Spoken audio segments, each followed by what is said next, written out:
The Money Shop. By Laura E. Richards. Jack Russell was 5 years old and 10 days over, therefore, it is plain that he was now a big boy. He had left off kilts, and his trousers had as many buttons as it is possible for trousers to have, and his boots had a noble squeak in them.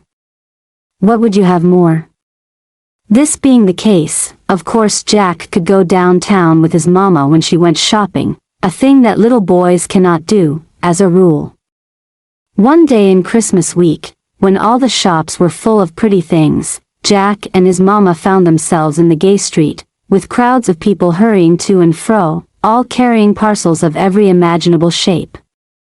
The air was crisp and tingling, the sleigh bells made a merry din, and everybody looked cheerful and smiling, as if they knew that Christmas was only 5 days off. Almost everybody, for as Jack stopped to look in at a shop window, he saw someone who did not look cheerful. It was a poor woman, thinly and miserably clad, and holding a little boy by the hand. The boy was little, because he wore petticoats, oh, such poor, ragged petticoats. But he was taller than Jack. He was looking longingly at the toys in the window. "Oh, mother," he cried, "see that little horse. Oh, I wish I had a little horse."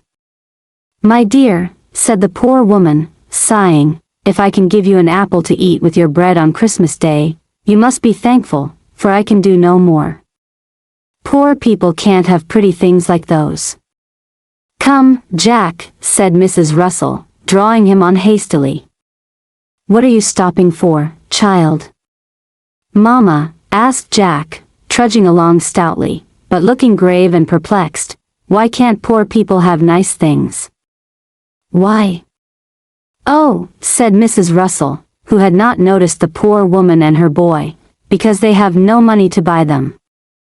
Pretty things cost money, you know."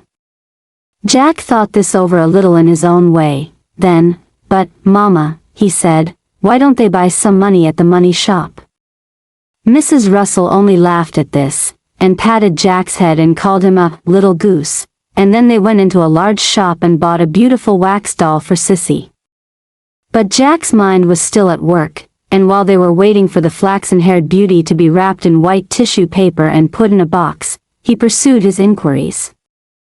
"Where do you get your money, Mama dear?" "Why, your dear Papa gives me my money, Jackie boy. Didn't you see him give me all those nice crisp bills this morning?" "And where does my Papa get his money?" "Oh, child, how you do ask questions. He gets it at the bank." "Then is the bank the money shop, Mama?" Mrs. Russell laughed absent-mindedly, for, in truth, her thoughts were on other things, and she was only half listening to the child, which was a pity. "Yes, dear," she said, "it is the only money shop I know of. Now you must not ask me any more questions, Jack. You distract me." But Jack had no more questions to ask. The next day, as the cashier at the National Bank was busily adding up an endless column of figures, he was startled by hearing a voice which apparently came from nowhere. No face appeared at the little window in the gilded grating, and yet a sweet, silvery voice was certainly saying, with great distinctness, "If you please, I should like to buy some money." He looked through the window and saw a small boy, carrying a bundle almost as big as himself. "What can I do for you, my little man?" asked the cashier kindly. "I should like to buy some money, please," repeated Jack, very politely. "Oh, indeed," said the cashier, with a twinkle in his eye. "And how much money would you like, sir?" "About $1,000, I think," said Jack, promptly. It does sometimes happen that big boys cannot pronounce th distinctly, but they are none the less big for that. $1,000, repeated the cashier. "That's a good deal of money, young gentleman." "I know it," said Jack. "I wants a good deal. I have brought some things to pay for it," he added, confidentially, and opening the big bundle with great pride, he displayed to the astonished official a hobby horse, a drum, nearly new, a set of building blocks and a paint box. "It's a very good hobby horse," he said, proudly. "It has real hair, and he will go just as fast as you can make him go." Here the cashier turned red in the face, coughed and disappeared. "Perhaps he is having a fit, like the yellow kitten," said Jack to himself, calmly, and he waited with cheerful patience till he should get his money. In a few moments the cashier returned, and taking him by the hand, led him kindly into a back room, where 3 gentlemen were sitting. They all had gray hair, and 2 of them wore gold-bowed spectacles, but they looked kind, and one of them beckoned Jack to come to him. "What is all this, my little lad?" he asked. "Did anyone send you here to get money?" Jack shook his head stoutly. "No," he said, "I come ed myself, but I am not little. I stopped being little when I had trousers." "I see," said the gentleman. "Of course. But what made you think you could get money here?" The blue eyes opened wide. "Mama said that Papa got his money here, and I asked her if this was a money shop, and she said it was the only money shop she knowed of. So I come ed." "Just so," said the kind gentleman, stroking the curly head before him. "And you brought these things to pay for the money?" "Yes," said Jack, cheerfully. "'Cause you buy things with money, you see, so I suppose you buy money with things." "And what did you mean to do with $1,000, asked the gentleman. "Buy candy, eh?" Then Jack looked up into the gentle gray eyes and told his little story about the poor woman whom he had seen the day before. She was so poor, he said, her little boy could not have any Christmas at all, only an apple and some bread, and I'm sure that isn't Christmas.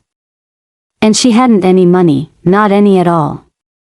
So I thought I would buy her some, and then she could get everything she wanted. By this time the 2 other gentlemen had their hands in their pockets, but the first one motioned them to wait, and taking the little boy on his knee, he told him in a few simple words what a bank really was, and why one could not buy money there. "But you see, dear," he added, seeing the disappointment in the child's face, "you have here in your hands the very things that poor woman would like to buy for her little boy.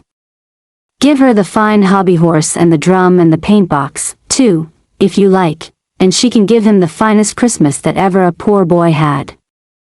Jack's face lighted up again, and a smile flashed through the tears that stood in his sweet blue eyes. "I never thought of that," he cried, joyfully.